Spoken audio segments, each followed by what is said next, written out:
l'annonce de la candidature de Paul Biya à l'élection présidentielle d'octobre prochain est arrivée, nous est parvenue comme une bombe. Pourquoi une bombe alors qu'en principe, en notre qualité de membre du RDPC, il serait logique, connaissant les tests du parti, que cette candidature ne nous effraya pas. Mais je vous avoue, et je sais que je ne suis pas la seule, parce que j'ai lu vos nombreuses publications, je ne suis pas la seule dans cette situation, de constater que ceux qui dirigent le Cameroun actuellement ont décidé de pousser le bouchon vraiment très loin, de narguer les Camerounais, de se moquer de la souffrance du peuple et de vouloir maintenir la fermeture au sommet de l'État. Avant de nous préoccuper de nos sentiments personnels, nous allons faire une analyse froide de l'actualité.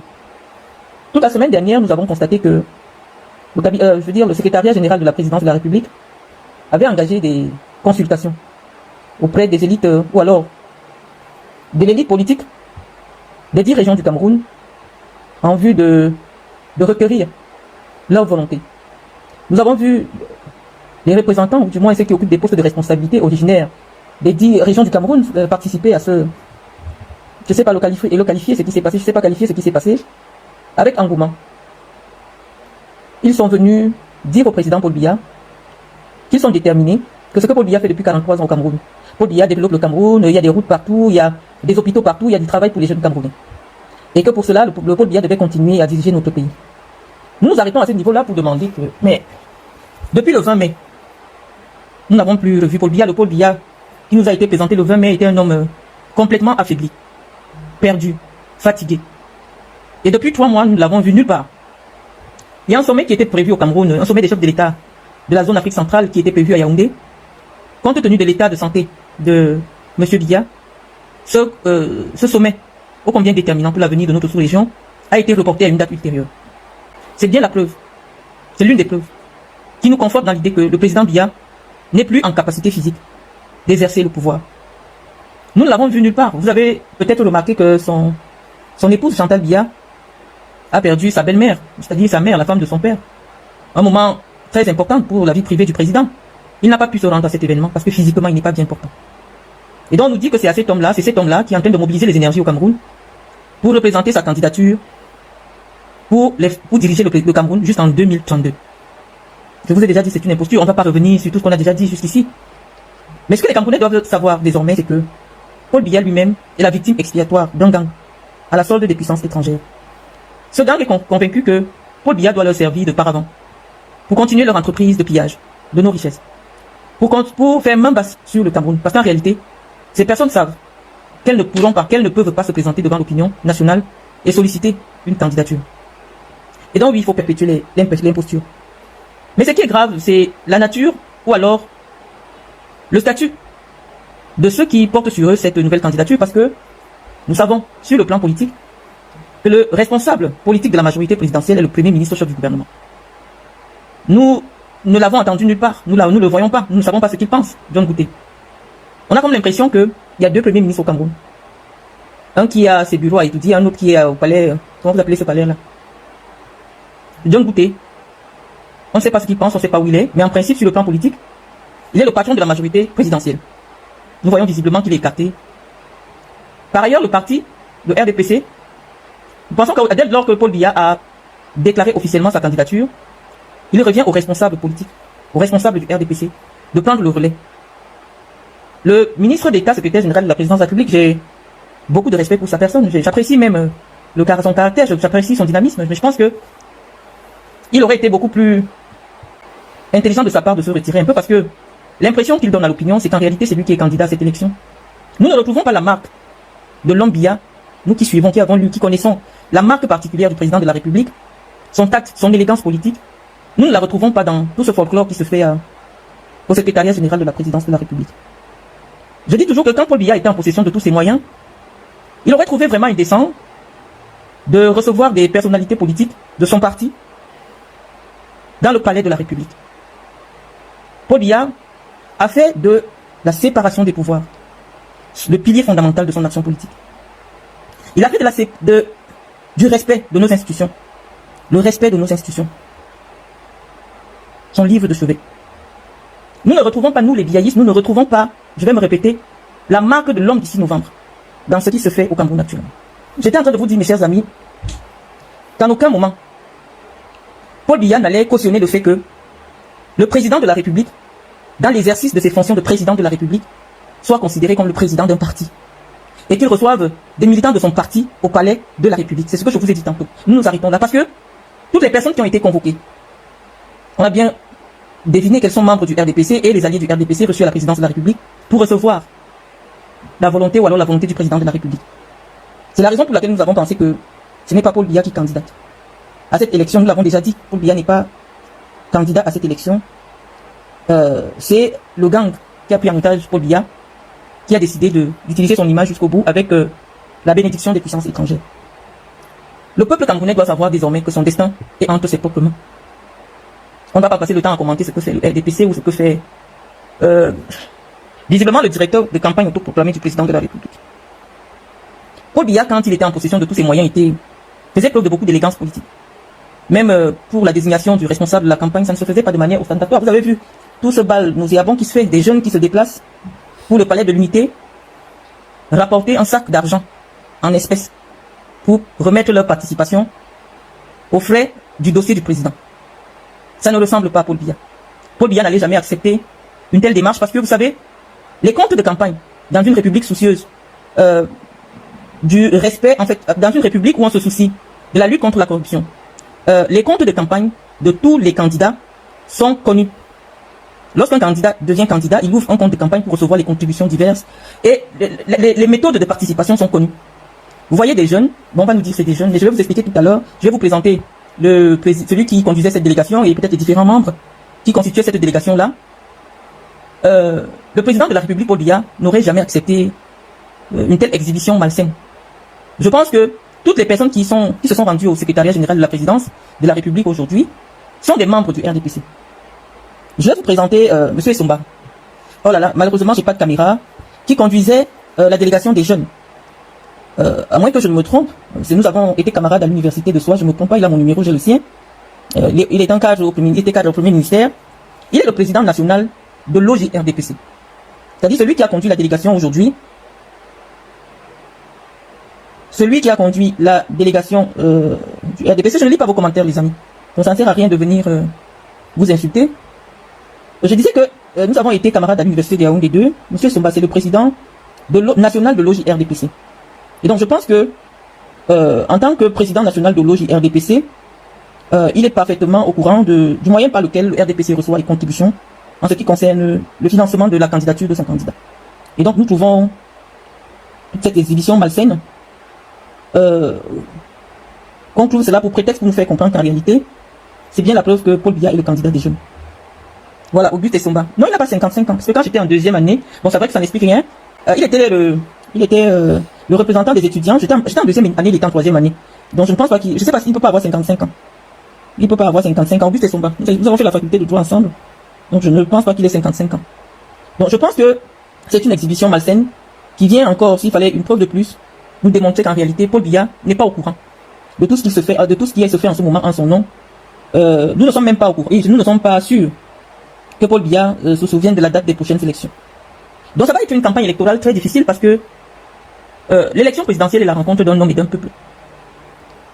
Cette élection va être particulière puisque le peuple n'aura pas l'occasion de rencontrer celui qui devra défendre son bilan et nous dire ce qu'il compte faire pour notre pays pour les 7 prochaines années, sachant que son état physique ne lui permet plus d'assurer ses fonctions actuelles de président de la République. Donc mes chers amis, je commence d'abord à parler pour le compte du RDPC parce que personnellement je n'ai pas démissionné du RDPC. Je fais partie de cette frange du RDPC qui pense que notre parti aurait pu présenter un autre candidat plus capé. Moi j'aurais soutenu volontiers la candidature de Ferdinand Gongo, par exemple, qui démontre tous les jours son leadership. Mais il a choisi de se ranger et de soutenir l'imposture. Donc mes chers amis, je voulais vous expliquer, vraiment je suis abasourdi par le fait qu'on présente Paul Biya comme un homme irresponsable. Parce que en 2025, dire que Paul Biya est candidat à une élection présidentielle pour réclamer un mandat de 7 ans, c'est humilier Paul Biya aux yeux du monde. Vous avez vu tous les médias étrangers. Le Cameroun est devenu la honte. Chez BFM, allez lire comment les Français, tout le monde insulte le peuple camerounais. C'est une insulte à l'intelligence. C'est une insulte à l'humanité. C'est même la preuve qu'on torture un vieux, c'est-à-dire quelqu'un, vous lui dites qu'il va être président d'un pays, puisque tout est déjà mis en marche pour voler l'élection. C'est pour cela qu'on n'ira pas dans le débat, non, tout est déjà... Lorsque le MRC se bat pour qu'on publie la liste, le RDPC, ou du moins l'administration ne va jamais publier cette liste. pourquoi? Parce que c'est à partir de cette liste que toute la fraude va être organisée. Les amis, chaque année, il y a au moins 10 000 personnes qui décèdent. Et donc, lorsque l'administration refuse de publier les listes électorales, c'est parce qu'elle va faire voter des gens qui sont décédés. Tout est déjà organisé pour voler l'élection. C'est pour ça que je vous dis ça ne sert à rien. Si Paul Biya est candidat, il n'y aura pas un autre résultat. Ça ne sert à rien de se dire, oh, mobilisons-nous. Il n'y a rien à faire. Ils ont déjà organisé le hold-up électoral. Donc, il n'y a pas de stratégie, il n'y a pas de consigne de vote, il n'y a pas de plan. Non. Et puis, ils se sont déjà arrangés pour que toutes les parties prenantes, ceux qui vont avoir des candidatures validées, déclarent au soir du 12 octobre que nous reconnaissons la victoire de telle personne. Parce que ces personnes vont recevoir de l'argent. Et les seuls à être abusés dans toute cette affaire, ce sont les Camerounais. Donc, les amis, je vous dis, votre destin est désormais entre vos mains. On a suffisamment parlé pendant 2 ans. On a cru qu'on pouvait compter sur le sens des responsabilités de ceux qui sont aux côtés du président de la République. Allez voter, c'est... Oui, mais moi, je suis en train de penser aujourd'hui, allez voter pour légitimer ce qui va se passer, oui. Puisque, qu'est-ce que les observateurs internationaux vont regarder? C'est le taux de participation. Allez voter. Si on dit qu'il y a eu 80% de taux de participation et qu'on déclare Paul Biya vainqueur, mais oui, vous légitimez l'imposture. C'est bien ce que je suis en train de vous dire, les amis. Tout est déjà organisé pour qu'au soir du 12 octobre, Paul Biya soit déclaré vainqueur. C'est pour cela, lorsque vous ne comprenez pas les combats du professeur Maurice Kamto, puisqu'il malheureusement, son équipe ne communique pas assez, pourquoi il s'accroche sur la publication? Parce que c'est que c'est la liste électorale qui... Vous partez aux élections alors qu'il n'y a pas de liste électorale. Vous allez défendre les voix par rapport à quoi? Vous allez constater les irrégularités par rapport à quoi?